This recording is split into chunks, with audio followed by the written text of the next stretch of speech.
Yo mga idol, kamusta? Sports Talk PH nga pala. Ang update kay Casimero, pag-usapan natin yan mga idol. Ngunit bago ang lahat ay huwag kakalimutang mag-subscribe at i-click ang notification bell button for more sports talk.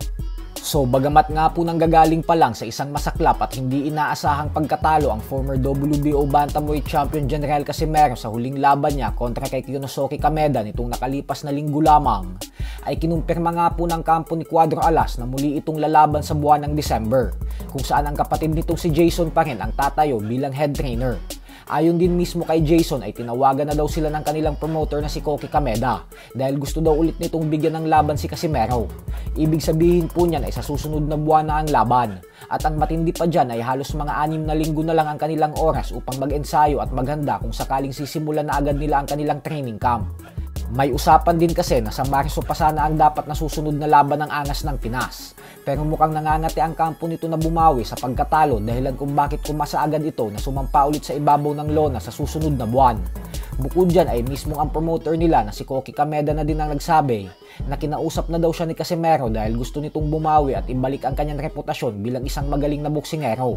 Kaya naman dahil dyan ay nananawagan na si Kameda sa mga Japanese fighters na gustong kumasa sa hamon ni Casimero na bigyan lang daw siya ng tawag. Pero ganun pa man nga po ay kinumpirma din mismo ng kampo ni Casimero na hindi daw ang Mexican former 2 Division Champion Luis Neri ang sunod na makakatapat ni Casimero sa December. Sa ngayon umano ay hindi pa daw nila pwedeng sabihin kung sino ang kalaban, pero kilala na daw nila ito.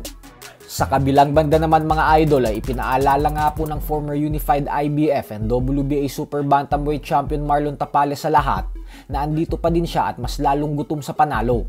Ayon kay Tapales ay nasa kasagsagan pa din umano siya ng kanyang kalakasan at magiging isang 3-time world champion daw siya sa lalong madaling panahon. Inaasahan po na sa oras na umakyat ng dibisyon si Naoya Inoue at nabakante na ang mga titulo nito, ay mapapalaban ulit si Tapales sa kampyonato kasama ang undefeated top Pinoy contender na si Carl James Martin. Kaya naman napakalaking taon po talaga para sa kanila ng 2026.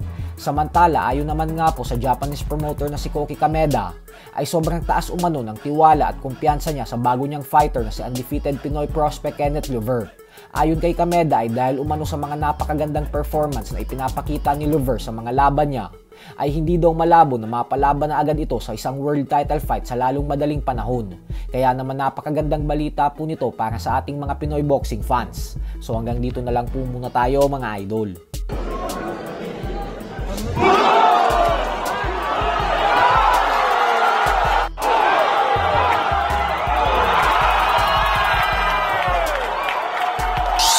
Sports Talk PH, kakaiba ang laban ng mga Pinoy. Lakas at dedikasyon ng armas na tinuon. Kamaong nagbabaga, ang sayo ay babaon.